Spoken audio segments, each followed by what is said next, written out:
स जयति सिंधूरवदनो देवो यत्पादपङ्कजस्मरणं वासरमणिरीव तमसां राशिन्नाशयति विघ्नानां या कुन्देन्दुतुषारहारधवला या शुभ्रवस्त्रावृता या वीणावरदण्डमण्डितकरा या श्वेतपद्मासना या ब्रह्माच्युतशङ्करप्रभृतिभिर्देवैः सदा वन्दिता सा मां पातु सरस्वती भगवती निःशेषजाड्यापहा समचरणसरोजं सान्द्रनीलाम्बुदाभं जघननिहितपाणिमण्डनं मण्डनानां तरुणतुलसीमाला कन्धरं कञ्जनेत्रं सदयधवलहासं विठ्ठलं चिन्तयामि। नमो ब्रह्मस्वरूपाय साक्षात् कैवल्यमूर्तये सच्चिदानन्दरूपाय ज्ञानेशाय नमोऽस्तुते। विश्वोद्धारार्थसम्भूतः साक्षात् वैकुण्ठनायकः भक्तितत्त्वप्रकाशाय ज्ञानमूर्ते नमो नमः। अलकावती सिद्धपीठे यावच्चन्द्रदिवाकरं सदोदितोपकारार्थं चित्सूर्याय नमाम्यहम्। नमो सद्गुरु तुकया ज्ञानदीपा नमो सद्गुरु सच्चिदानन्दरूपा नमो सद्गुरु भक्तकल्याणमूर्ति नमो सद्गुरु भास्करा पूर्णकीर्ती। माऊली श्री ज्ञानेश्वर महाराज की, जगद्गुरु तुकाराम महाराज की, पंढरीनाथ भगवान की। जगद्गुरु संत शिरोमणी समर्थ श्री तुकोबरायांच्या या तपोभूमीमध्ये श्री क्षेत्र भंडारा डोंगर या ठिकाणी माघशुद्ध दशमीच्या निमित्ताने चालू असलेला हा अखंड नाम सप्ताहाचा कार्यक्रम आणि त्या अंतर्गत ज्ञानेश्वरीचं तत्वचिंतन। ज्ञानेश्वरी ग्रंथ साहित्याचा आहे, विज्ञानाचा आहे, ज्ञानाचा आहे, भक्तीचा आहे, तत्वज्ञानाचा आहे, याही पेक्षा अनुभूतीचा आहे।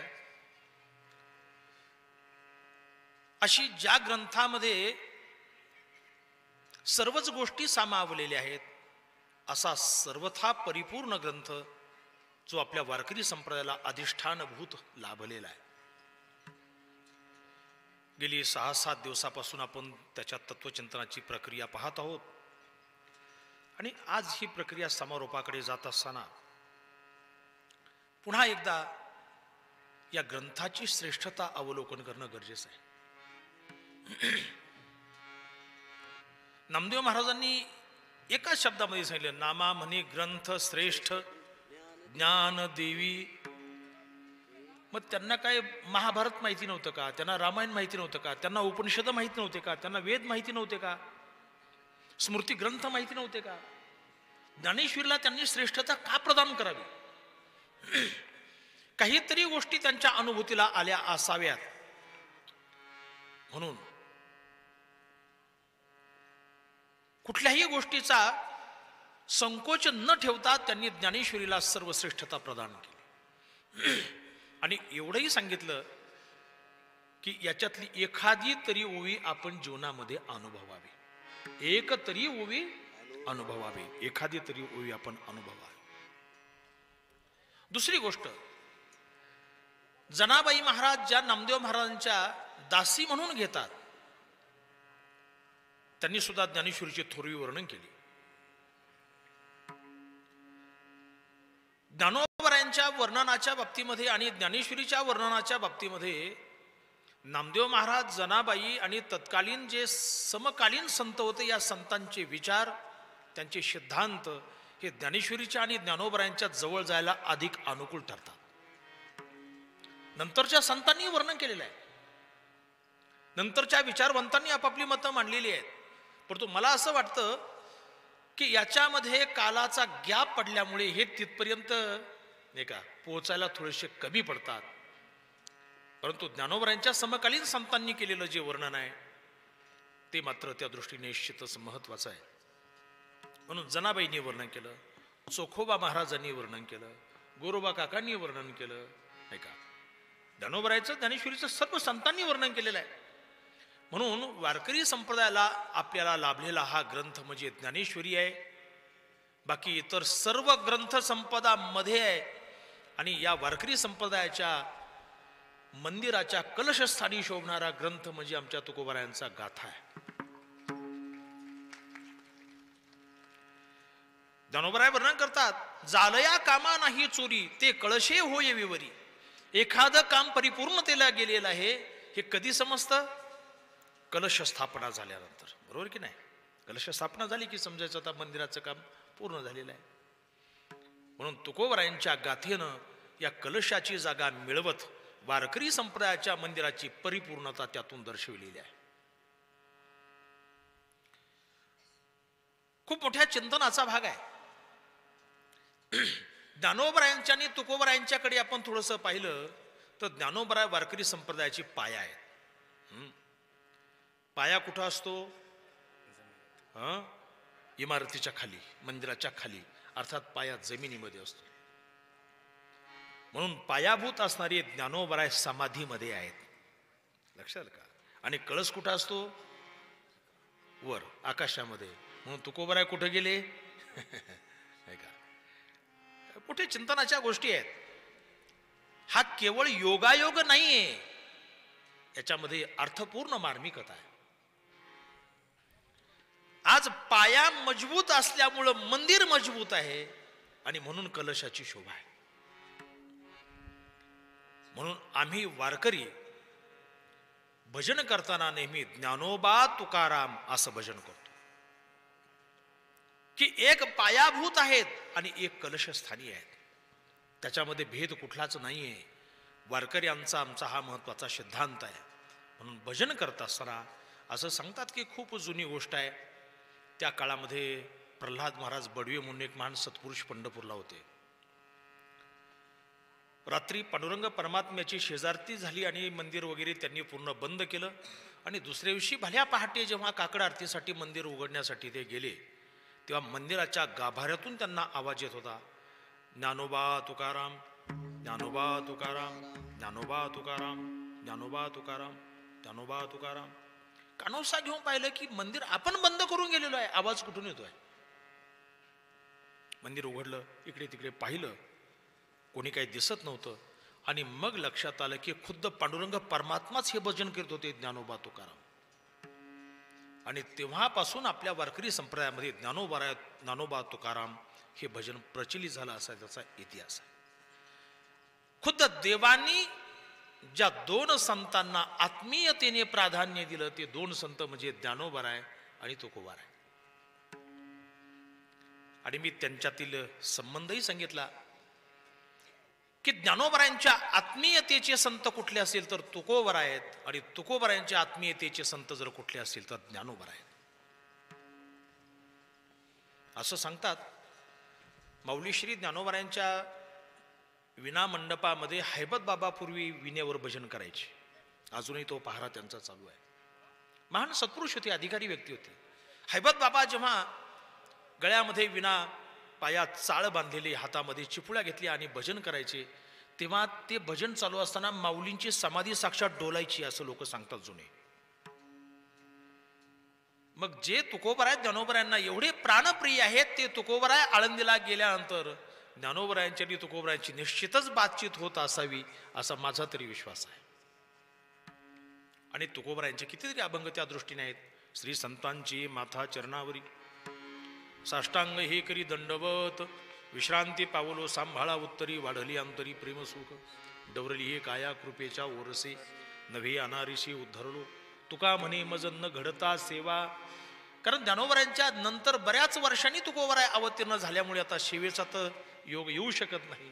म्हणून पूर्व पुण्य ठेवा ओढवला, असं महाराज वर्णन करतात. आणि महाराजांच्याही आत्मीयतेचा ग्रंथ हा ज्ञानेश्वरी ग्रंथ आहे.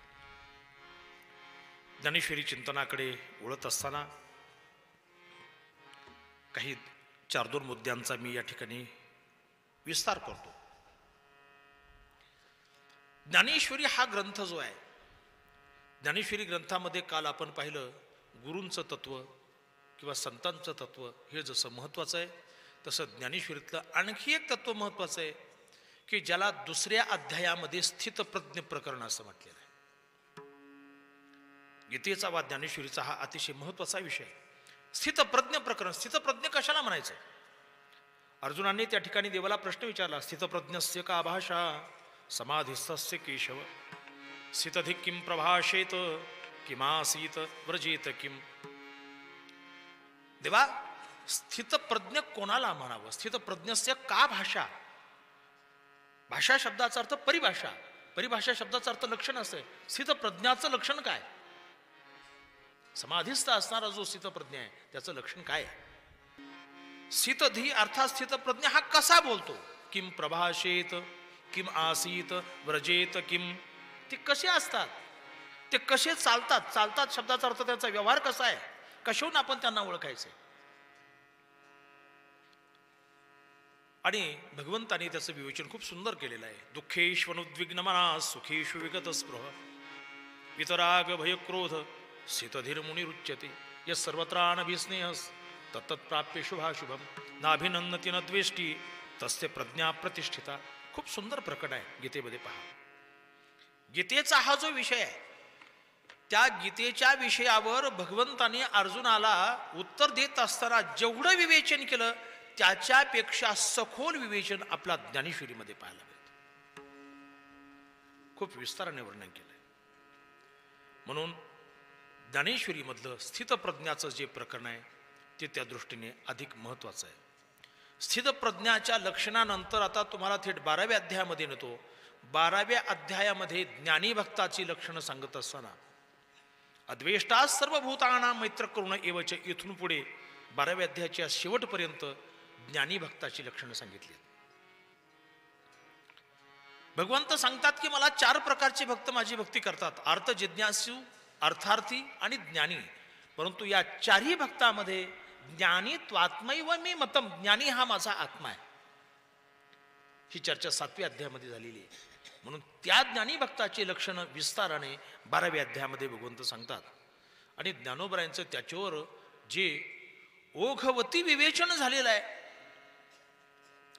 तिथं माणसं हात टेकतात.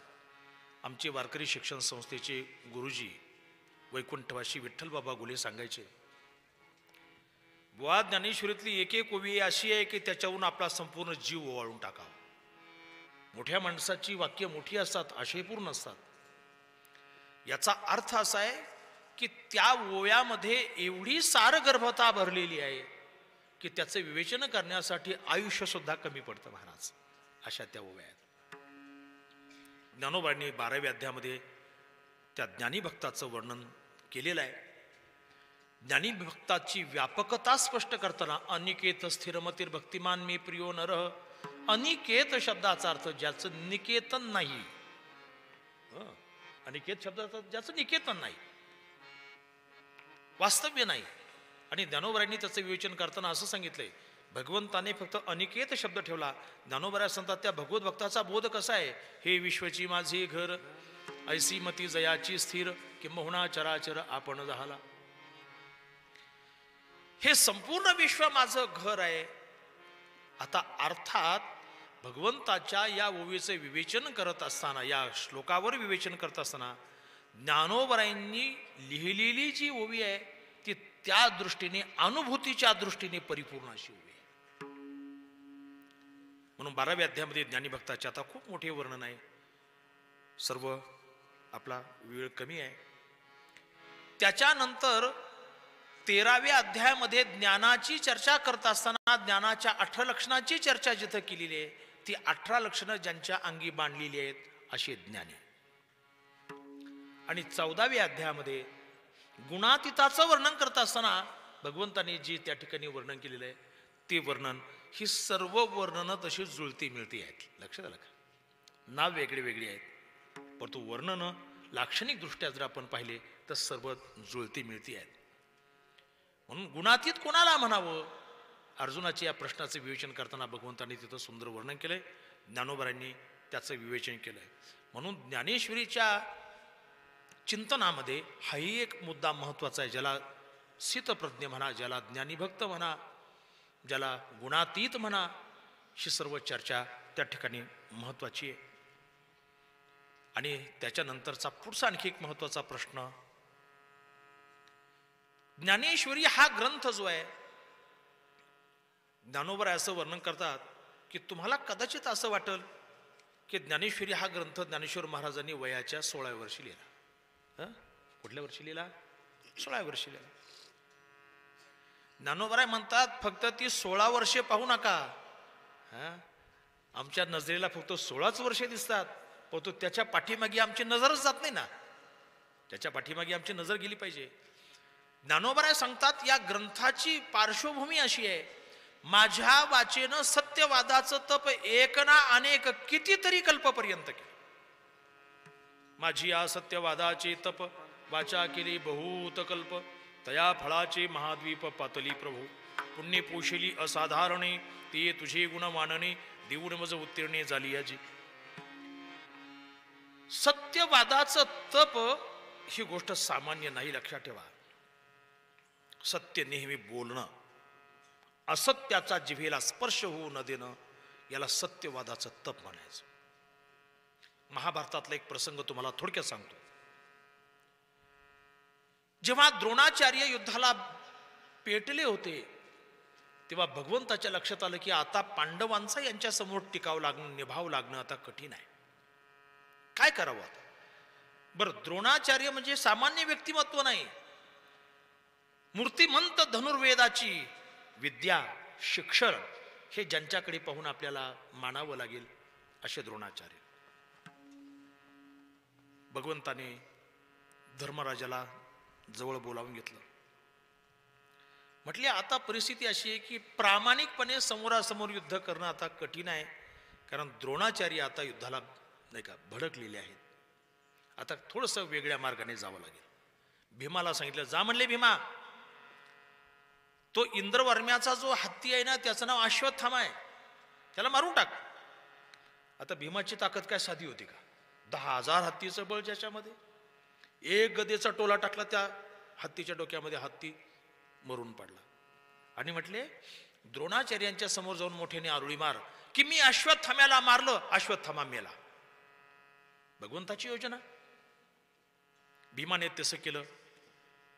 द्रोणाचार्याच्या समोर जाऊन मोठ्याने आरुळी मारली, मी अश्वत्थाम्याला मारलं, अश्वत्थामा मेला. हे शब्द जेव्हा द्रोणाचार्यांच्या कानी पडले, तेव्हा अश्वत्थामा हे कोणाचं नाव आहे? द्रोणाचार्याच्या मुलाचं नाव आहे. युद्धाला एवढे भडकलेले द्रोणाचार्य क्षणभर स्तंभित झाले, विचलित झाले. भानगड काय? ज्या अर्थी इथं माझ्या समोर येऊन आरोळी मारतोय, अश्वत्थाम्याला मारले, अश्वत्थामा मेलाय, निश्चित काहीतरी गडबड असायला पाहिजे. बरं, ते युद्ध म्हणजे काय असं थोडं होतं का? कुरुक्षेत्रावर बघा, 18 अक्षौहिणी सैन्य ज्या ठिकाणी आहे, त्यांच्यामध्ये युद्ध, कोण कोणत्या बाजूला कोणाशी लढतोय, कोण मेलं, काय झालंय, खरी कोण कोण मेलं यांची यादी संध्याकाळी मिळायची. दिवस मावळल्यानंतर, युद्ध संपल्यानंतर मग त्या ठिकाणी गोळाबेरीज व्हायची की यांचे किती मेले, त्यांचे किती मेले. चालू युद्धामध्ये कोणाला वेळ आहे, कोण कोणाकडे जायला तयार आहे, अशी परिस्थिती आहे. भगवंतानी धर्मराजाला बोलावून घेतलं, हे पहा धर्मराजा, भीमाने अश्वत्थाम्याला मारलेला आहे असे आरुळी ठोकलेली आहे. आता द्रोणाचार्य तुझ्याकडे खऱ्या खोट्याचा निवाडा करायला येणार आहेत, ते तुला विचारतील अश्वत्थामा मेला ही गोष्ट खरी आहे का खोटी आहे, त्यावेळेस तू त्यांना काय सांगशील? द्रोणाचार्य म्हटले, मी जे खरं आहे ते सांगल. अरे म्हटलं, आज खरं आहे ते सांगायचं नाही, आज खरं आहे ते सांगायचं नाही, आज जे खरं नाही ते सांगायचं. म्हणजे आज खोटं बोलावं लागेल. द्रोणाचार्य म्हटले, देवा, आजन्म या जिभेला असत्याचा कधी स्पर्श झालेला नाहीये, आता या थोड्याशा लोभासाठी, मोहासाठी माझी जीभ कशाला विटळू देवा. मला नका खोटं बोलायला. अरे आज जर तू तुझा धर्म आणि ह्या गोष्टी सांभाळत बसला तर पांडवांची हार निश्चित आहे असं समज.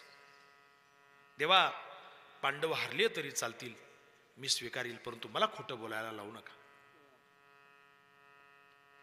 आणि इकडे द्रोणाचार्यांनी विचार केला की आता युद्ध चाललेलं आहे, या युद्धामध्ये खरा खोट्याचा निवाडा कुठं होणार आहे? खऱ्या खोट्याचा निवाडा होण्याचं एकच ठिकाण आहे आणि ते म्हणजे धर्मराज युधिष्ठिर. द्रोणाचार्य कोणत्या पक्षातले? कौरवांच्या. धर्मराज कोणत्या पक्षातले? पांडवांच्या पक्षातले. शत्रू पक्षातल्या एका व्यक्तीच्या शब्दावर एवढा मोठा विश्वास, मला वाटतं खरोखर तो महाभारताचा काळ आदर्श मानायला पाहिजे. आणि द्रोणाचार्यांनी आपला हळूहळू हळूहळू रथ सरकत सरकत धर्मराजाकडे आणायला सुरुवात केली. भगवंताच्या लक्षात आले की म्हणले आता द्रोणाचार्य जवळ येत चालले, आता जास्त टाइमपास करण्यात मजा नाही. धर्मराज, आज कसोटी आहे, आज खोटं बोलावं लागेल. धर्मराजाने सांगितलं, देवा, सूर्य आपल्या ठिकाणचा उष्णतेचा धर्म टाकून देईल, पाणी आपलं द्रवत्व टाकून देईल, नवे नवे पंचमहाभूत आपापला धर्म टाकून देतील, परंतु सत्यनिष्ठा या धर्मापासून मी च्युत होऊ इच्छित नाही. देवाला एक प्रश्न पडला, आता मलाच हा धर्माच्या गोष्टी सांगायला लागलाय, मी कोण आहे मला ओळखलं नाही वाटतं. तुकोबारायांनी वर्णन केलं ना, धर्माची तू मूर्ती, बाप पुण्य तुझी हाती. देवा, आपण साक्षात धर्माची मूर्ती आहात. 11व्या अध्यायामध्ये अर्जुनाने भगवंताचं वर्णन करताना केलंय, त्वमव्यय शाश्वत धर्म गोप्ता सनातनस्त्वम पुरुषो मतो मे. देवा, आपण सनातन धर्माचे गोप्ता शब्दाचा अर्थ रक्षण करता आहात. गुप हा धातू आहे संस्कृतमध्ये, त्यापासून गोप्ता शब्द तयार होतो. आणि मी मूर्तिमंत धर्म आहे एवढंच नाही, धर्म संस्थापनार्थाय युगे युगे संभवणारा मी आहे, आणि मला हा धर्माच्या गोष्टी सांगायला लागला. आता वेळ नाहीये, आता काहीतरी आणखीन याच्यावर एक दुसरा डाव टाकावा लागेल. भगवंताने सांगितलं, एक काम कर, अश्वत्थामा नावाचा हत्ती मेला, ही तर गोष्ट खरी आहे. हो म्हटली, ही खरी आहे. मग तुला असं म्हणायला काय हरकत आहे की अश्वत्थामा मेला पण हत्ती का माणूस हे सांगता येत नाही, असं म्हणायला काय हरकत आहे? मला वाटतं सर्वांच्या बुद्धीमध्ये गोंधळ करून देणारा हा महागोंधळी धर्मराजाच्या बुद्धीमध्ये गोंधळ निर्माण करून दिला, आणि धर्मराजाने मान डोलवली, म्हटले हा असं म्हणू काय हरकत नाही. बस भगवंत बाजूला झाले, आणि काही क्षणातच तिथं द्रोणाचार्यांचा रथ येऊन धडकला. हे धर्मराज, आपण विवेकी आहात, आपण नित्य धर्मस्थित आहात, सत्यस्थित राहणारे आहात, तेव्हा आपण आपल्या सत्यास अनुसरून मला एका गोष्टीचा खुलासा सांगा. अश्वत्थामा मेला ती गोष्ट खरी आहे का खोटी आहे? तेव्हा भगवंताने सांगितल्याप्रमाणे अश्वत्थामा हातः, आणि पुढचं जे वाक्य आहे नरो वा कुंजरो वा, त्या वाक्याच्या वेळी भगवंताने शंख रणवाद्याचा कल्लोळ करून दिला. ते वाक्य त्यात गडप झालं, ते द्रोणाचार्यांच्या कानी गेलंच नाही. आणि प्रकार असा झाला की द्रोणाचार्यांनी अश्वत्थामा मेला असा निर्धार करून रथावरून शस्त्रसन्यास घेतला, आपल्या हातातील शस्त्रास्त्र टाकून दिली, त्यांचा विधीपूर्वक त्याग केला, आणि रथावरच अंतकाळाचं ध्यान करत बसले. त्याच वेळी धृष्टद्युम्नाने आपल्या तलवारीने त्यांचा शिरच्छेद केला. हा इतिहास आहे, सर्व महाभारत मी सांगणार नाही. परंतु पुढे असा प्रसंग आला, जेव्हा पांडव स्वर्गाला निघाले तेव्हा स्वर्गारोहण प्रसंगामध्ये धर्मराजाच्या पायाचा एक अंगठा गळून पडला असं सांगतात. त्याचं कारण तुकोबराय देतात. वदविले मुखे नारायणे धर्मा, अंगुष्ट त्या कर्मासाठी गेला, अंगुष्ट त्या कर्मासाठी गेला, अंगुष्ट त्या कर्मासाठी गेला.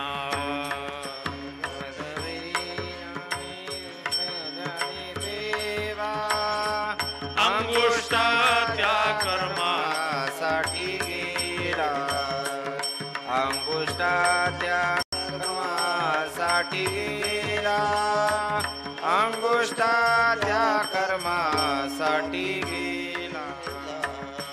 वदविले मुखे नारायणे धर्मा वदविले मुखे नारायणे धर्मा वदविले मुखे नारायणे धर्मा वदविले मुखे नारायणे धर्मा वदविले मुखे नारायणे धर्मा अंगुष्ट त्या कर्मासाठी गेला अंगुष्ट त्या कर्मासाठी गेला अंगुष्ट त्या कर्मासाठी गेला वदवले मुखे नारायणे धर्मा अंगुष्ठात्या अंगुष्ठात्या कर्मा अंगुष्ठात्या कर्मा. तुकोबराय वर्णन करतात वदविले मुखे नारायणे धर्मा. भगवंताने स्वतः धर्मराजाला ही गोष्ट सांगितली. त्याचा परिणाम असा झाला गोष्ट त्या कर्मासाठी गेला. धर्मराजाच्या पायाचा एक अंगठा गळून पडला. धर्मराज खोटं बोलले का? नाही. जे खरंही नाही आणि जे खोटंही नाही. कसं बोलले? संदिग्ध बोलले की जे खऱ्याच्याही निकषाला उतरत नाही आणि जे खोट्याच्याही निकषाला उतरत नाही. त्याचा परिणाम असा झाला की त्यांच्या पायाचा स्वर्गारोहण प्रसंगामध्ये एक अंगठा गळून पडला. मग धर्मराज ज्यांना सत्यनिष्ठ धर्मनिष्ठ म्हटलं जातं त्यांच्यावर जर अशी वेळ येऊ शकते तर जी माणसं पावलोपावली खोटं बोलत असतील नाही का, त्यांच्या जीवनातील स्थिती काय होऊ शकेल आपण कल्पना करू शकतो. परंतु ज्ञानोबा सांगतात की माझ्या वाचेनं सत्यवादाचं तप 1 वर्ष 1 जन्म 1 युग नव्हे, 1 कल्पही नव्हे, अनेक कल्प केले. माझी या सत्यवादाची तप वाचा केली बहुत कल्प. बहुत शब्दाचा अर्थ काय? अनेक. मराठीमध्ये आणि इतर भाषेमध्ये वचनाचा प्रकार जेव्हा आपण पाहतो तेव्हा तिथं एक वचन आणि बहुवचन किंवा अनेक वचन असते. परंतु संस्कृत भाषाची एक अशी आहे की जिच्यामध्ये 3 प्रकारचे वचन आहेत. एकवचन, द्विवचन आणि बहुवचन असे 3 प्रकारचे वचन आहेत. एखादी गोष्ट जेव्हा 1 या संख्येनं सांगायची तेव्हा एक वचनाचा प्रयोग केला जातो. 2 रूपाने सांगायची असेल तेव्हा द्विवचनाचा प्रयोग केला जातो आणि अनेकत्वाने दाखवायची असेल तेव्हा बहुवचनाचा प्रयोग केला जातो. मग बहु या शब्दाचा अर्थ काय? जर आपण पाहतो संस्कृतमध्ये जर 3 या संख्येनं एखाद्या गोष्टीचं वर्णन करायचं असेल तर त्याला त्रि हे विशेषण लावलं जातं, ज्याला संख्यात्मक विशेषण म्हणतात. जसं त्रिगुण, त्रैलोक्य नाही का. 4 या विशेषाने जर युक्त असेल तर चतुर्युग, चतुर्मुख नाही का, चतुरानन असं म्हणतात की नाही. 5 या संख्येत जर असेल तर पंचमहाभूते नाही का, पंचावतार. म्हणजे विशिष्ट संख्या जर असेल तर त्या संख्या विशेषणाचा उपयोग करून विनियोग करून तसं वर्णन केलं जातं. बरं, ज्ञानोबराय संस्कृतमध्ये किती तज्ज्ञ होते हे आता आपल्यासारख्याने काय सांगावं. प्रत्येक ओवी न्यायघटित स्वरूपाची असून व्याकरणाच्या सिद्धांताला तंतोतंत अनुसरणारी आहे. आणि ज्यांना हे व्याकरणाचं ज्ञान नाही त्यांनी अर्थाचा घोळ करून टाकला ज्ञानेश्वरीमध्ये. अशी गंमत आहे. म्हणून इथं ज्ञानोबराय वर्णन करतात की माझ्या वाचेनं सत्यवादाचं तप 1, 2, 4, 2 नाही, बहुत कल्प केलेला आहे. बहुत कल्प या शब्दाचा अर्थ माझ्या माहितीप्रमाणे तरी 7, 8, 10 कल्पाच्या पुढे असेल, पण कमी नाही. ज्ञानोबराय सांगतात की त्या तपसाधनेतून मिळणारं जे फळ आहे ते फळ मला आज ज्ञानेश्वरी लिखाणासाठी कामी आलं. तया फळाचे महाद्वीप पातली प्रभो, पुण्ये पोशिली असाधारणे. मी माझ्या जीवनामध्ये असाधारण पुण्य पुष्ट केले. जसे काही काही माणसं मोठ्या पहिलवानांना सांभाळतात की नाही, राहू द्या 2-4 पहिलवान आपल्या कामी येतील, मग त्यांना खायला प्यायला काय असेल ते सर्व पुरवतात. काही काही माणसं पूर्वीचे राजे रजवाडे लोक विद्वान लोकांना पाळायचे, आपल्या दरबारात राहू द्या 4-2 विद्वान, म्हणजे अडचण येऊ नये कुठल्या प्रसंगामध्ये. तसं ज्ञानोबा सांगतात की आम्ही आमच्या जीवनामध्ये पुण्य पोशिली, आणि ती पण कोणती पुण्य? साधारण पुण्य नाही, असाधारणे पुण्ये पोशिली असाधारणे. ती तुझे गुणवानणे देऊनी मज उत्तीर्णे झाली आजी. ज्ञानेश्वरी ग्रंथ निर्मितीच्या रूपाने ती पुण्य आज इथं उत्तीर्ण झालेली आहे. याचा अर्थ असा होतो की ज्ञानेश्वरी लिखाण करत असताना त्यांनी केवळ त्या 10-15 वर्षाच्या वयामध्येच ज्ञानेश्वरी लिहिली असं नाही, तर ज्ञानोबरायांच्या मागच्या अनंत कल्पातील सत्यवादाचं तप त्याच्या पाठीमागे असल्यामुळं ज्ञानेश्वरी सारखा अप्रतिम ग्रंथ त्यांच्या कलाकृतीतून निर्माण झालेला आहे. म्हणून ज्ञानेश्वरी हा ग्रंथ नुसता ग्रंथ नाहीये. ज्ञानेश्वरी हा ग्रंथ ज्ञानोबरायांच्या पुण्याची संपत्ती आहे. 18व्या अध्यायाची शेवटची वेपा, शेवटून दुसरी. पुढती पुढती पुढती या ग्रंथ पुण्य संपत्ती सर्व सुखी सर्वभूती संपूर्ण होईजे. कोण काय संपत्ती जमा करेल काही सांगता येत नाही, परंतु ज्ञानोबरायांनी पुण्याची संपत्ती जमा केली. ज्ञानोबरायांनी पुण्याची संपत्ती जमा केली. या ग्रंथ पुण्य संपत्ती. आम्ही जी संपत्ती जमा करतो ती संपत्ती आमच्याही कामं येत नाही, दुसऱ्याच्या कामं येईल की नाही सांगता येत नाही. कधी कधी या संपत्तीमुळे माणसाचा जीव धोक्यात येतो.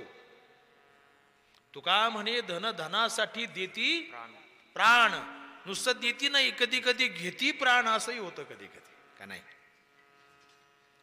परंतु ज्ञानोबरायांची जी संपत्ती आहे ही त्यांनी अशी सिद्ध करून ठेवली की त्यांनी या महाराष्ट्र सारस्वतावर आपला विजयाचा क्रांतीचा ध्वज फैलावला. उभारिला ध्वज तिन्ही लोकावरी, ऐसी चराचरी कीर्ती ज्यांची. ऐसी चराचरी कीर्ती ज्यांची, ऐसी चराचरी कीर्ती ज्यांची. उभारिला ध्वज तिन्ही लोकावरी, ऐसी चराचरी कीर्ती ज्याची. ऐसी चराचरी कीर्ती ज्याची, ऐसी चराचर कीर्ती ज्याची. उभारिला ध्वज तिन्ही लोकावरी, उभारिला ध्वज ती लोकावरी. उभारिला ध्वज तिन्ही लोकावरी. उभारिला ध्वज ती लोकावरी. उभारिला ध्वज तिन्ही लोकावरी, ऐसी चराचरी कीर्ती ज्यांची. ऐसी चराचरी कीर्ती ज्यांची, ऐसी चराचरी कीर्ती ज्यांची.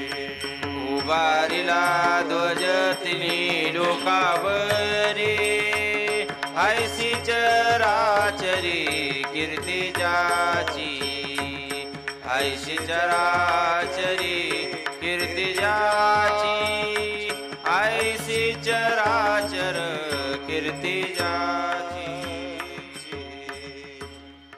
महाराज वर्णन करतात निळोबाराय, ज्ञानोबरांनी तिन्ही लोकांवर हा ध्वज फडकवलेला आहे. म्हणून ज्ञानेश्वरी हा ग्रंथ जो आहे ज्ञानोबरांच्या पुण्याची संपत्ती आहे. आम्ही जेव्हा ज्ञानेश्वरी ग्रंथाचं पारायण करतो, ज्ञानेश्वरी ग्रंथाचं अध्ययन करतो, ज्ञानेश्वरी ग्रंथाचं चिंतन करतो, तेव्हा आपण कळत नकळत ज्ञानोबरायांच्या मूर्तीला स्पर्श करतो. म्हणून ज्ञानेश्वरी हा ग्रंथ दुसरा तिसरा काही नाही. ज्ञानेश्वरी हा ग्रंथ ज्ञानोबरायांची वाङ्मयीन मूर्ती आहे. लक्षात घ्या, ज्ञानेश्वरी हा ग्रंथ ज्ञानोबरायांची वाङ्मयीन मूर्ती आहे. जसं श्रीमद भगवद्गीता हा ग्रंथ भगवान श्रीकृष्णाची वाङ्मयीन मूर्ती आहे, तसं ज्ञानेश्वरी हा ग्रंथ ज्ञानेश्वर महाराजांची वाङ्मयीन मूर्ती आहे, आणि तुकोबरायांचा गाथा तुकोबरायांची वाङ्मयीन मूर्ती. एक प्रसंग थोडासा सांगतो. एक ब्राह्मण अभ्यासू होते, चिंतक होते आणि थोडेसे तार्किकही होते. गीतेमध्ये एक श्लोक आहे, अनन्याश्चिंतयन्तो माम ये जना पर्युपासते तेषां नित्याभियुक्तानां योगक्षेमं वहाम्यहम्.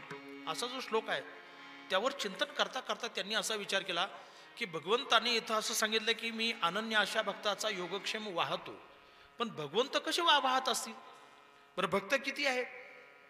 तर स्वतः भगवंत हा योगक्षेम वाहत नसतील, भगवंत कोणाकडून तरी योगक्षेम वाहून घेत असतील, करून घेत असतील, असा विचार त्याच्या मनामध्ये आला. आणि तोच युक्तिवाद बरोबर आहे असं समजून त्याने आपला पेन घेतला आणि पेनाने गीतेचा जो शब्द आहे योगक्षेमम वहाम्यहम, त्या वहाम्यहम शब्दावर काट मारली आणि खाली लिहिलं करोम्यहम, योगक्षेमम करोम्यहम. आता ही गोष्ट सामान्य नाही आहे.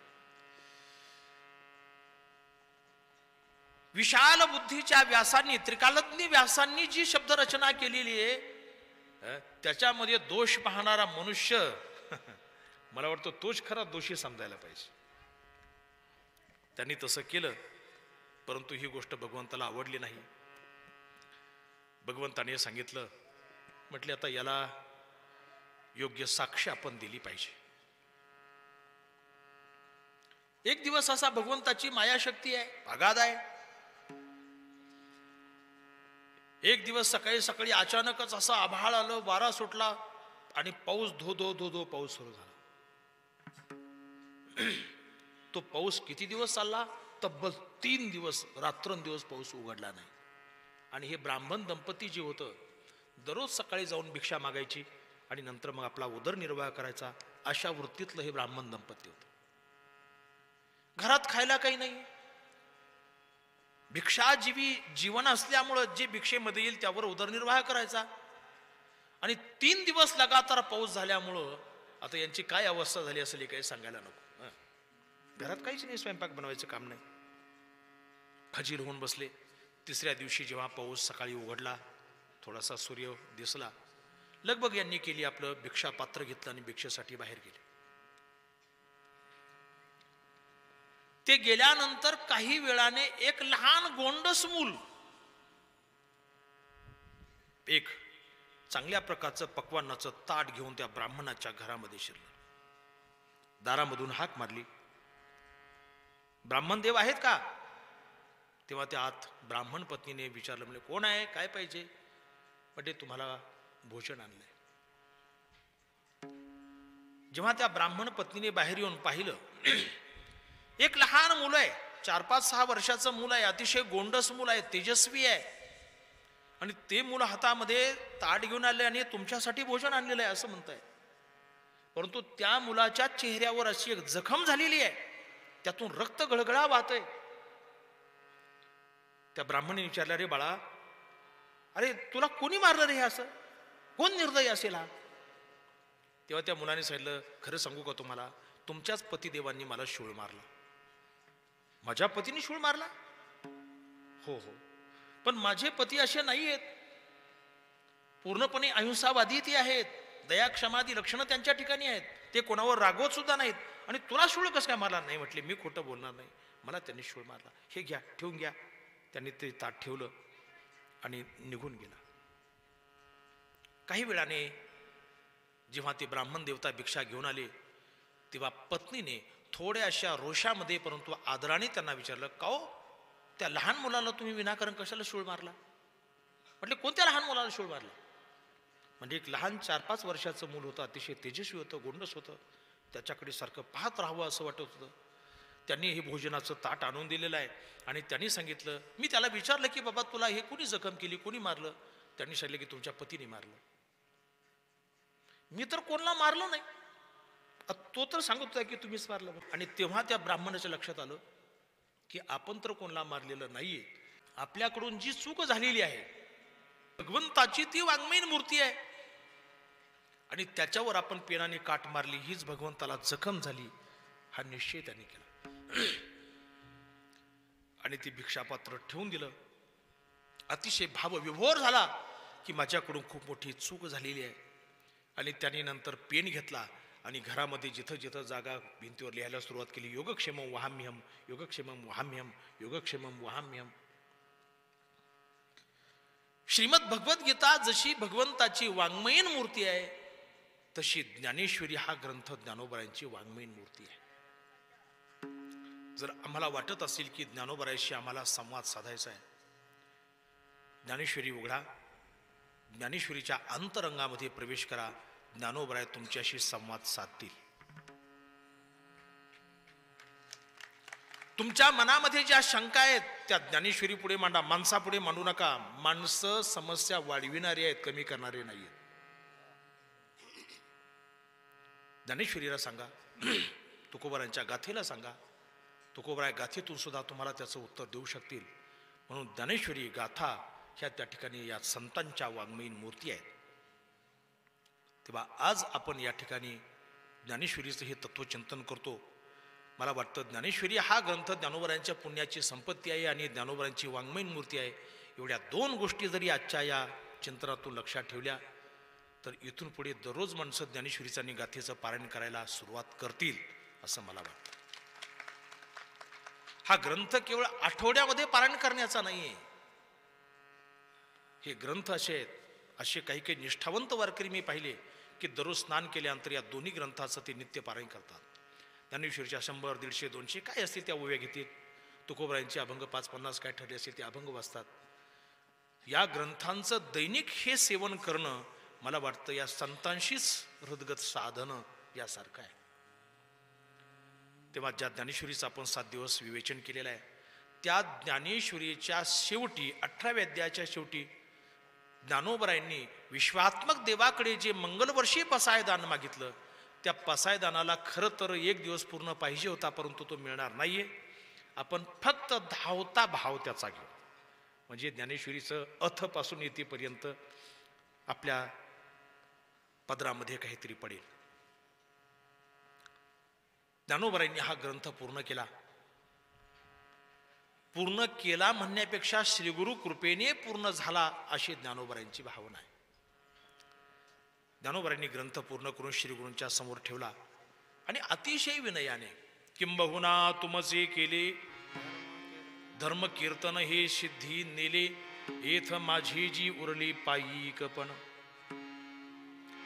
ज्ञानोबराय इथं ज्ञानेश्वरीला धर्म कीर्तन हे नाव देतात बरं का, धर्म कीर्तन. आणि त्याच्यानंतर लगेच पसायदानाची विनंती भगवंताला करतात. आता विश्वात्मके देवी येणे वाग्यज्ञे तोषावे, तोषो निमज द्यावे पसायदान हे. श्रीमद निवृत्तीनाथांच्या समोर हात जोडून ज्ञानोबराय त्यांना विश्वात्मक देव समजतात आणि त्यांच्याकडेही प्रार्थना करतात. आपले गुरु हे एकदेशी नाही आहेत, आपले गुरु विश्वात्मक आहेत. कारण ज्ञानेश्वरीमध्ये सुद्धा पाठीमागे असा शब्दप्रयोग आलेला आहे, ऐसा विश्वात्मक हा माझा स्वामी श्री निवृत्तीराजा, तो अवधारू वाक्य पूजा ज्ञानदेव म्हणे. तिथेही निवृत्तीनाथांना विश्वात्मक अशी संज्ञा दिलेली आहे, विशेषण दिलेलं आहे. आपण विश्वात्मक देव आहात, आपण माझ्या या वाग्यज्ञाने संतुष्ट व्हावं. वाग्यज्ञ महत्वाचा शब्द आहे. यज्ञ तसे अनेक प्रकारचे आहेत. गीतेमध्येच त्या यज्ञांचं वर्णन करताना द्रव्य यज्ञ हा, तपोयज्ञ हा, योग यज्ञ तथा परे, स्वाध्याय ज्ञान यज्ञाश्च यतय संशित व्रता, असं यज्ञाचं खूप वर्णन केलेलं आहे. कोणी द्रव्य यज्ञ करतो, कोणी तपयज्ञ करतो, कोणी आणखी बाकीचे सर्व यज्ञ, द्रव्य यज्ञ, तपोयज्ञ, योग यज्ञ तथा परे, कोणी योग यज्ञ करतो. अपरे शब्दाचा अर्थ कोणी बाकीचे दुसरे यज्ञ करतात. कोणी स्वाध्याय यज्ञ करतो, स्वाध्याय ज्ञान यज्ञाश्य, कोणी ज्ञान यज्ञ करतो, कोणी नामजप यज्ञ करतो. तिथं ज्ञानोबांचं वर्णन आहे, नामजप यज्ञ परम माधू न शक्य सनाधिक्रम. म्हणून या सर्व यज्ञामध्ये श्रेष्ठ असणारा जो वाग्यज्ञ आहे, त्या वाग्यज्ञाचं लक्षण करताना ज्ञानोबा सांगतात, एकी शब्दे शब्द यजिजे, तो वाग्यज्ञ म्हणजे ज्ञाने ज्ञेय गिमिजे, तो ज्ञानयज्ञ. या सर्व यज्ञाचं वर्णन करताना विशेष खुलासा ज्ञानोबा करतात. आणि इथं ज्ञानेश्वरीला ते वाग्यज्ञ समजतात. येणे वाग्यज्ञे तोषावे, आणि संतुष्ट होऊन तुम्ही मला हे प्रसाद दान द्या. तोषोनी मज द्यावे पसाय दान. पसायदान एकूण 9 ओव्यांचं आहे. त्या 9 ओव्यातील ही पहिली ओवी जी आहे ती प्रास्ताविक आहे, ज्याला इंट्रोडक्शन असं म्हणतात, प्रास्ताविकाची आहे. आणि दुसऱ्या ओवीपासून पसायदानाची सुरुवात आहे. जे खळांची व्यंकटी सांडो, तया सत्कर्मी रती वाढो, भूता परस्परी जडो मैत्र जीवांचे. ते पसायदान कोणतं आहे?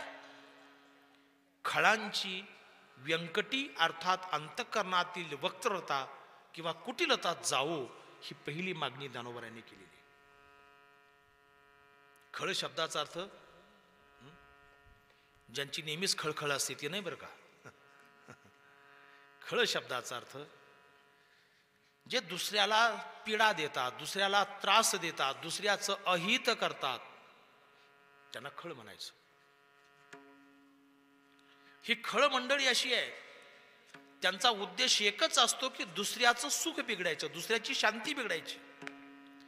मग ते करत असताना आपलं सर्वस्व पणाला लागलं तरी चालेल, परंतु त्याचं वाटोळं करायचं, ही जी वृत्ती आहे त्याला खल वृत्ती म्हणतात. आता खूप मोठ्या ओव्या माझ्या नजरेसमोर आहेत ज्ञानोबांच्या, थोडंसं वेळेचंही बंधन आपला पाळायचंय. खळ जे असतात ज्ञानोबराय वर्णन करतात. आता दृष्टांताच्या वेळा सांगत नाही. तैसे सर्वस्व वाया जावो, वरी स्वदेहाही होय घावो, परी पुढीला अपावो निफजवी जे जेने.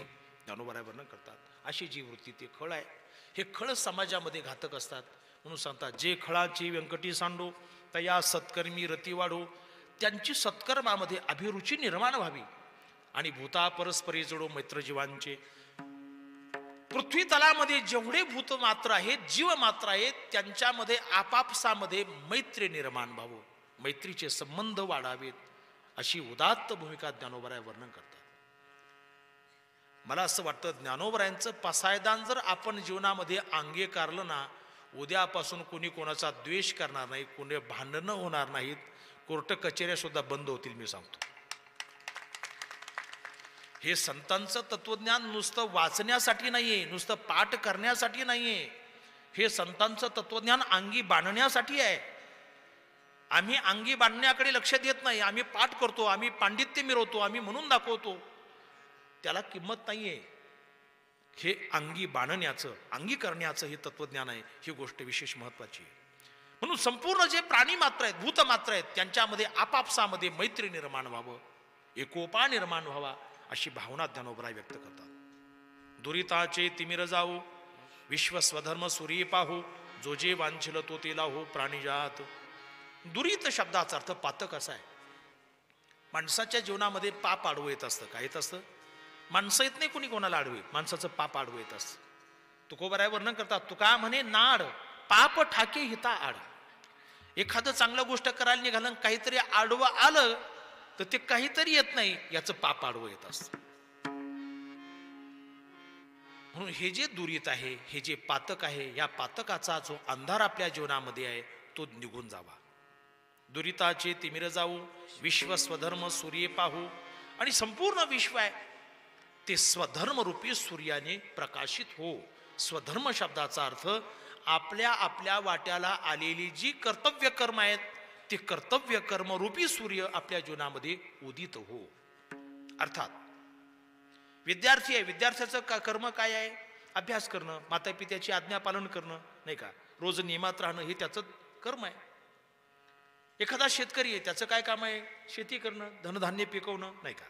एखादा शिक्षक आहे, त्याचं कर्तव्य कर्म काय? विद्यार्थ्याला प्रामाणिकपणे शिकवणं, शाळेला दांड्या न मारणं, नाही का.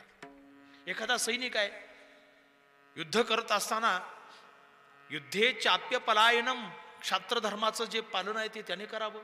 ब्राह्मणाने ब्राह्मणाच्या धर्माचं पालन करावं, कारण गीतेमध्ये ब्राह्मण धर्माचाही उपदेश सांगितलेला आहे. शमोदमस्तप शौचम क्षांतिरार्जवम एवच ज्ञानम विज्ञानम आस्तिक्यम ब्रह्मकर्म स्वभावजम. हे ब्रह्मकर्म त्यांनी अंगी बाणावेत. पतिव्रतेने पतिव्रतेच्या धर्माचं पालन करावं, पतीने पतीच्या धर्माचं पालन करावं, राजाने राजाच्या धर्माचं पालन करावं, प्रजेनं प्रजेच्या धर्माचं पालन करावं. आपापली जी धर्म आहेत त्याला स्वधर्म असं म्हटलेलं आहे. म्हणून सर्व विश्व स्वधर्म सूर्ये पाहो. आणि जर एखादा मनुष्य दुरितापासून निवृत्त झाला, सत्कर्मामध्ये रत झाला, स्वधर्माचं त्याला ज्ञान झालं, स्वधर्म पालनामध्ये त्याची अभिरुची निर्माण झाली, तर तिथून पुढे मग जो जे वांछिल तो ते लाहो प्राणीजात. ज्याला जी इच्छा असेल ती त्याला प्राप्त हो, असं ज्ञानोबराय या पसायदानामध्ये वर देतात. वर्षत सकळ मंगळी ईश्वर निष्ठांची मांदियाळी, अनवरत भूमंडळी भेटतो या भूता. वर्षत सकळ मंगळी, सकल मंगलाचा वर्षाव करणारे असे जे ईश्वर निष्ठ आहेत, त्या ईश्वर निष्ठांची मांदियाळी. मांदियाळी या शब्दाचा अर्थ समुदाय, समूह. ती काय ईश्वर निष्ठांची मांदियाळी? अनवरत भूमंडळी. अनवरत शब्दाचा अर्थ सारखी, सतत या लोकांना, या भूतांना, या प्राणीमात्रांना, या साधकांना ती भेटो. हे संत महात्मे कसे आहेत, हे ईश्वरनिष्ठ कसे आहेत, त्याचं आणखी वर्णन करतात. चला कल्पतरुचे आरव, चेतना चिंतामणीचे गावो, बोलते जे अर्णव पियुषांचे. चला कल्पतरुचे आरव, चला नाही बरं का, काही लोक चला म्हणतात. चला म्हणजे कुठं चालायचं आता? चला. चल शब्दाचा अर्थ जाणारे, चालणारे, फिरणारे असा अर्थ आहे. कल्पतरू हे झाड आहे. झाड एका ठिकाणी असतं का फिरून येतं इकडे तिकडं? आता माणसं सब पारायण झाले का थोडं फिरून येतात, पाणी पिऊन येतात, चहा घेऊन येतात, नाही का, खाली जाऊन येतात. तसे झाडं जातात का फिरायला माणसासारखी? नाही, झाड एका ठिकाणी असतं. परंतु हे संत महात्मे, हे ईश्वरनिष्ठ, हे चल आहेत. चल म्हणजे जाणारे, फिरणारे. आणि कल्पतरू आहे, दुसरं विशेष त्यांना कल्पतरू आहे. झाड एका जागेवर असतं, परंतु हे चालणारं फिरणारं कल्पतरूचं झाड. कल्पतरूचे तुम्हाला माहिती आहे, जो जी कल्पना करेल त्याला ते देणारं सामर्थ्य असणारं जे झाड ते कल्पतरूचं झाड आहे. बरं, एक झाड सर्व जगात पुरेल का? जगाची लोकसंख्या पाहिल्यानंतर एक झाड पुरणार नाही. म्हणून अरव म्हणजे समुदाय, उद्यानाची उद्यानं, बागेच्या बाग्या. चला कल्पतरूचे आरव, अशी ही ईश्वरनिष्ठ मंडळी आहेत. चेतना चिंतामणीचे गावो. चिंतामणी दगड हा अचेतन आहे, परंतु आमचे संत महात्मे हे चेतन चिंतामणीचे गावच आहेत, एकटा चिंतामणी नाही. बोलते जे अर्णव पियुषांचे. आणि हे पियुष शब्दाचा अर्थ अमृताचे चालते बोलते समुद्र आहेत. अर्णव शब्दाचा अर्थ समुद्राचा आहे. आणखी त्यांचं वर्णन. चंद्रमे जे अलांछन, मार्तंड जे का तापहीन, ते सर्वाही सदा सज्जन सोयरी होतो. चंद्राच्या ठिकाणी लांछन आहे, परंतु हे संत महात्मे लांछन रहित चंद्रमा आहे. आता हे लांछन दोन दृष्टीने आहे. एक भौगोलिक दृष्टीने आहे आणि दुसरं पौराणिक दृष्टीने आहे. सर्वांच्या लक्षात येईल मी काय बोलतो ते. लांछन रहित चंद्रमा आहे. हे संत महात्मे सूर्य आहेत, परंतु हा सूर्य ताप देतो, उन्हाळ्यामध्ये जास्त ताप देतो, म्हणून ते मार्तंड जे का तापहीन, ते सर्वाही सदा सज्जन सोयरी होतो. असे हे ईश्वरनिष्ठ संत मंडळी सर्वांना नेहमी सोयरे होत. किंबहुना सर्व सुखी पूर्ण होऊन तिही लोकी, भजिजो आदि पुरुषी अखंडित. फार काय सांगणार. सर्वांनी सर्व सुखांनी युक्त होऊन आदि पुरुषाचं भजन करावं, आदि पुरुषाची भक्ती करावी, अशी भावना ज्ञानोबराय व्यक्त करतात. जर सर्व सुखाची प्राप्ती नाही झाली, मनुष्य जर उदास राहिला, खिन्न राहिला, दुःखी राहिला, तर त्याच्याकडून भजन होणार नाही. म्हणून तो सर्व सुखांनी युक्त होऊन त्या आदिपुरुषाची, परमात्म्याची सर्वांनी भक्ती करावी. आणि ग्रंथोपजीवी विशेषी लोकी ये, द्रष्टा द्रष्ट विजयी होवा विजी. पसायदानातली परिपूर्ण शेवटची विनंती ही आहे. आणि ग्रंथोपजीवी. आणि आणखी काय महत्वाची गोष्ट आहे? ग्रंथोपजीवी. ग्रंथोपजीवी या शब्दाचा अर्थ या ग्रंथावर उपजीवन करणारे. उपजीवन करणारे या शब्दाचा अर्थ या ग्रंथातील सिद्धांताप्रमाणे जगणारे. ज्यांनी हा ग्रंथ पूर्णपणे अंगी बाणलेला आहे, ज्यांचं वर्तन म्हणजे साक्षात त्या ग्रंथांच्या ओव्यांना अनुरूप आहे, त्या व्यक्तीचं वर्णन करताना त्या ओव्यातून वर्णन करावं, अशी जेव्हा स्थिती निर्माण व्हावी तेव्हा समजायचं की हे खऱ्या अर्थाने ग्रंथोपजीवक आहे. काही काही माणसं ग्रंथ सांगतात आणि काही काही माणसं ग्रंथ जगतात. ग्रंथ जगणारे माणसं श्रेष्ठ आहे. म्हणून असे जे ग्रंथोपजीवक आहेत, विशेषी लोकीय विशेषता या लोकांमध्ये, त्यांना त्याचं फळ काय मिळावं? दृष्टादृष्ट विजय व्हावे जे. त्यांना त्यांच्या जीवनामध्ये दृष्ट आणि अदृष्ट विजय व्हावा. दृष्ट शब्दाचा अर्थ इहलोकामध्ये आणि अदृष्ट या शब्दाचा अर्थ परलोकामध्ये. ते इथंही विजयी व्हावेत आणि परलोकामध्ये ते विजयी व्हावेत. जेव्हा ज्ञानोबरांनी निवृत्तीनाथांच्या चरणी ही विनम्र भावना व्यक्त केली, तेव्हा निवृत्तीनाथ महाराज संतुष्ट झाले. एथ म्हणे श्री विश्वेश्वरावो, हा होईल दान पसावो, येणेवरी ज्ञान देवो सुखी या झाला. विश्वेश्वरावो अर्थात निवृत्तीनाथ महाराज, ज्यांना त्या पसायदानाच्याच पहिल्या वेळीमध्ये विश्वात्मक देव म्हटलेला आहे, इथं विश्वेश्वरावो असं त्यांना संबोधलेलं आहे. ज्ञानोबराया, तुम्ही जे म्हणतात ना, हा होईल दान पसावो, ठीक आहे, हा दानप्रसाद जो आहे तो होईल, काही हरकत नाही. आणि हा वर प्राप्त झाल्यानंतर या वराने ज्ञानेश्वर महाराज अतिशय संतुष्ट झाले. येणेवरे ज्ञानदेव सुखिया झाला. हे पसाय दान जे आहे हा ज्ञानेश्वरीचा आत्मा आहे. आज आपल्यातील बऱ्याच लोकांना पसायदान माहिती आहे, परंतु तुम्हाला विशेष आनंदाची गोष्ट सांगावी लागेल. अमेरिकेसारख्या प्रगत देशाच्या सिनेटमध्ये सुद्धा या पसायदानाचं गाणं व्हावं, मला वाटतं वारकरी संप्रदायाचा हा खरा विजय आहे. आपल्या ज्ञानाची आपल्या किंमत कळत नाही, आपल्या ज्ञानाची आपला महती कळत नाही, परंतु जेव्हा दुसरे लोक त्याचा मोठेपणा सांगतात तेव्हा मग आम्ही म्हणतो हे तर आमचंच आहे. अरे आमचंच होतं, मग आतापर्यंत कुठं गेलं होतं, अशी परिस्थिती आहे. तेव्हा आमचं असणारं हे वैभव, त्या वैभवात आपण रममान झालो पाहिजे. आपल्या वैभवाचा आपण लाभ घेतला पाहिजे आणि त्या वैभवाचा लाभ घेऊन तदनुरूप जेव्हा आपण जीवन जगू तेव्हा आपण खऱ्या अर्थाने ज्ञानोबराय तुकोबरायांचे अनुयायी म्हणण्यास योग्य ठरू. आज या ठिकाणी जगद्गुरु तुकोबरायांच्या कृपेने ज्ञानेश्वरी तत्वचिंतनाचा हा भाग मांडता आला. खरं तर विषय हा खूप वास्ट आहे, म्हणजे व्यापक आहे, विस्तारित आहे. उपलब्ध वेळेच्या मर्यादेमध्ये त्याच्यावर विस्तृत सोपपत्तिक चिंतन मांडणं तसं कठीण आहे. परंतु जशी जशी परिस्थिती निर्माण झाली त्या त्या परिस्थितीमध्ये जशी ज्ञानोबरायांनी तुकोबरायांनी आम्हाला प्रेरणा दिली तसे तसे विषय मांडण्याचा प्रयत्न केला.